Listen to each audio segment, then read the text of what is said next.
just want to say this.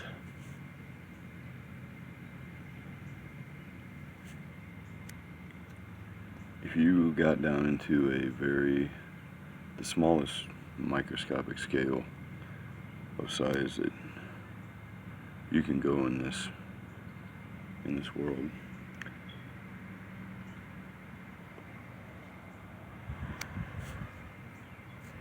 you would see a bunch of holes in the fabric of space-time. And on the other side of those holes, if you look through the hole, you'll see yourself looking at yourself. Because that's the other side. It's the other dimension, but that's this dimension. So you know, on the other side, there's all the information is there. It's all in little bits. Basically a moment of electrical charge and force and inertia with electrical charge and all that other stuff, and then when there's not a state of that, and it all gets looped back and forth from this dimension to that dimension, so it's to ourselves.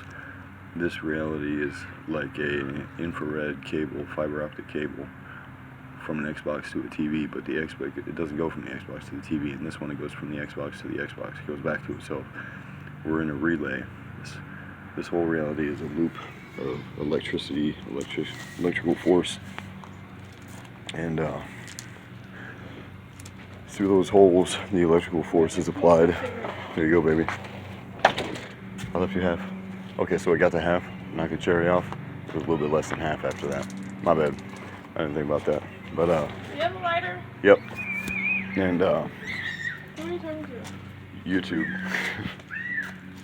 Alright, I'm almost done with this. I was trying to make this as quick as I could, actually. But there's that force of electrical charge that goes through the hole. Through each one of those holes, back and forth. It's vibration. It's a push from that side to this side to that side to this side. That's, in the beginning was the Word, and the Word was God. I'm sure you've heard that in a million different ways. But that electrical force goes through that hole, and depending on how many shells, how many electrons, which is how many of the same one electron that is going through this whole reality is like a TV. It goes from one pixel to the next pixel to the next pixel. It lights it up really quick, like a trillion times faster than that. But so that electrical force goes through the hole, and the way that it goes through with those shells causes a certain motion to happen, because the 0 and the 1 gets bounced together, and the 1 and the 1 and the 0 and the 1, and they all get bounced and vibrated from one side of this little tiny tube, which is the singularity, and to the other side. And so it's from this side to that side, back and forth, and it all gets counted. It all gets checked basically with dual error correction code, that kind of shit, like that Dr. S. James Gates was talking about.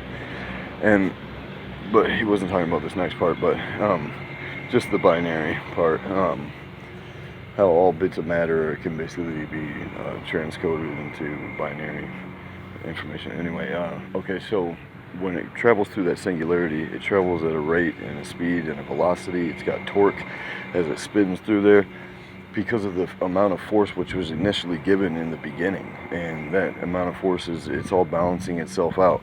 But you know, things are, as they balance themselves out, there's a infinite loop. It's infinite energy, if you could imagine that, and it's everywhere. But so as it goes through there, it creates a vibration, and that vibration, there's only a few different shapes that this thing makes, but as it makes that shape with another shape, and they vibrate in a certain way, they come together and they make what are like crystals, which is like everything that is in this whole reality. It's all a crystalline substance. It's the ether, and the ether is what's surrounding the hole. So you see the hole and you look through the space, but when you look through the hole, there's got to be a wall. Well, that wall is the ether, and it's vibrating and being pushed through this electrical charge. So you've got electrical waves, and you've got compression waves, you've got longitudinal waves, which are like air. Everything is like a vacuum here. It goes from one side to the other, just like two grocery bags hooked together. Alright, I gotta make this really quick. Alright, so as it goes through there, it makes these shapes. You got like, they call them platonic solids, just look them up. This is the vector equilibrium. That's the state of perfect balance there. Anyway, you'll figure it out when you get there. But so as it goes through, it makes these shapes. They come together, and these are what makes particles and matter and stuff. And don't forget this, but thoughts are also out there. Your brain waves, your thoughts are out there in the ether too, and they're making all this reality happen. So that's about how everything works. I've been trying to make this video for a long time, but if you need any information, just ask, and I know exactly how I arrived at my conclusion from point A to point B, so I'll comment back.